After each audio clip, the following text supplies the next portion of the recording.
Hey everybody, this is Mark again with Merchant on the Mark, and in today's video I'm going to be showing you another one of my absolute favorite tools, and it's called Jungle Scout. Now if you're familiar with sourcing on Amazon, you know that it's very important to save time by using whatever types of technology, tools, and services that you can to basically whittle down the group of products that you're looking for to only find the best option. So we do a thing called reverse sourcing, where we go on Amazon and we run the Jungle Scout tool to be able to pull out all the competitive and historical data about a group of products on a search results page, so we can quickly and easily make buying decisions on which products are worth looking at a little bit further. So with that, we're going to go straight into my computer. I'm going to show you how I use it in my business.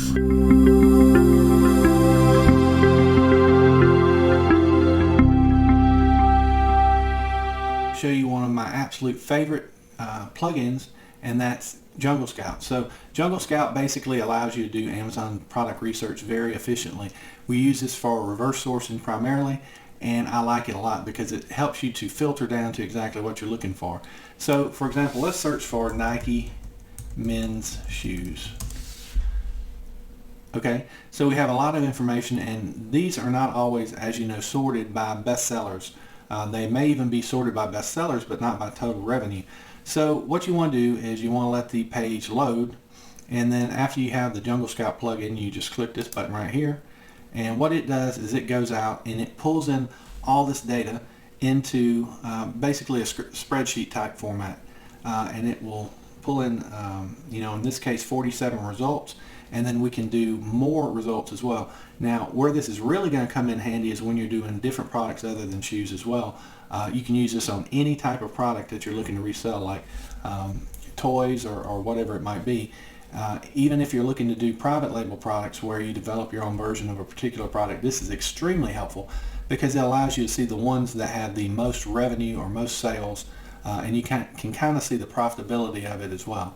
Okay, so it's gone through and it's pulled in the top 48 results. So what we see is the average monthly sales for each of these shoes, the top 48 on page 1, is 1,531. That's very impressive. The average sales rank is 613,107.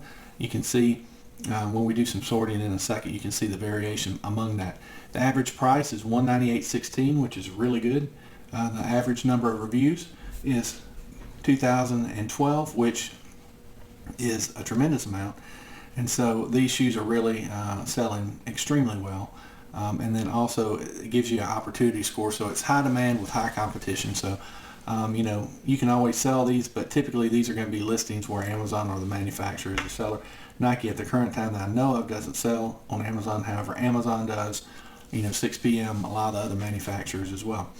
So looking at the data down here, you can customize all this, but this is what I go by. So first I want to see what is the one with the most revenue. So it's this Flex Experience Run 8, and you can see it's black, which whatever picture it shows is typically going to be the best seller.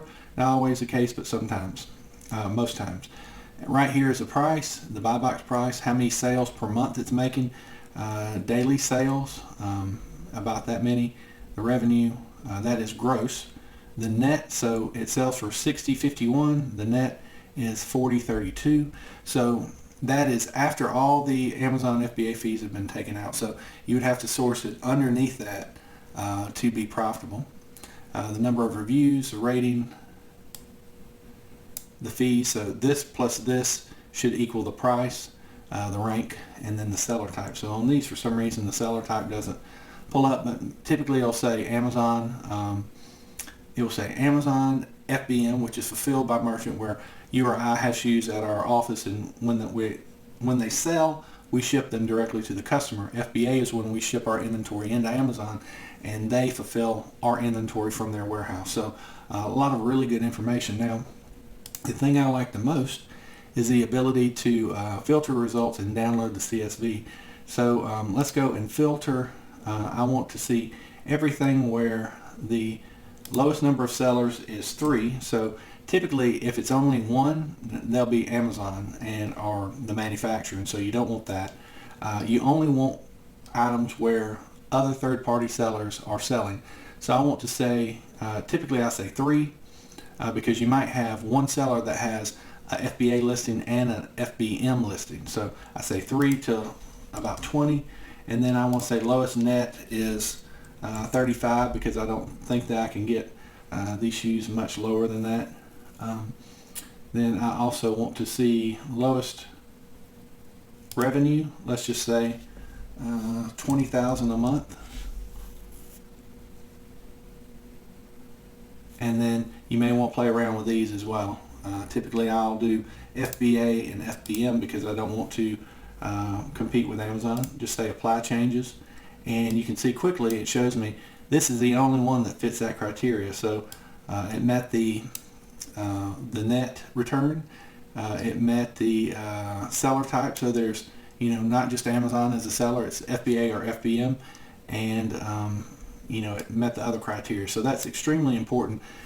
Instead of having to go down and do all these filters on on Amazon itself, which don't always give you what you want, you can get the raw data right here and be able to download that and analyze it. So we'll go reset, and then let's just see the ones that have a price of 150 up, because that way we can know the ones that are premium that we might be able to go out there and source. So you can see these are selling for these amounts, but nobody's buying them.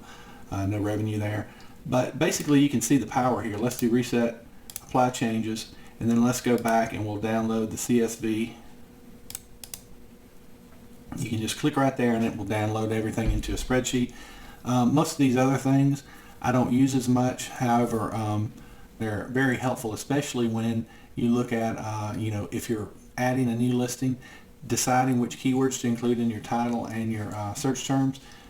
These are very helpful. But what I typically do is I'll do a broad search on whatever type of shoe it is, or what type of product it is. Obviously it works on all types of products. And then I'll go in and I'll filter down to see what I want to see. Like for on shoes again, I'll sort by lowest number of sellers, 3, highest I'll say, I might even go up to 50 just to see what's there. I'll sort by filter by net. So I don't want to see anything where the net is $10, because I can't buy any shoes for $10 basically. And then I may also look at revenue, and I might say something low like $1,000 a month, which is very low. And I might play around with some of these other ones, but I also definitely use these two. So if I just want to see things that are not sold by Amazon, I click that. Now, one caveat, just because it isn't currently sold by Amazon doesn't mean they're just not out of stock. So to know that, you'd have to look at the Keep a chart on there. So anyway, this is Jungle Scout. I highly recommend it for reverse sourcing. Basically reverse sourcing, you just search by a general term on Amazon, and then you run Jungle Scout, filter it down to the types of products you're looking for, and then evaluate from there. So hopefully this was clear. Definitely recommend checking out Jungle Scout. Send you or include a link down below this video, and you can read more about what you get. But it's just a tremendous tool. It gives you an extension you add to Google Chrome and a lot of other features as well. Okay, so with that, I'll see you in the next video.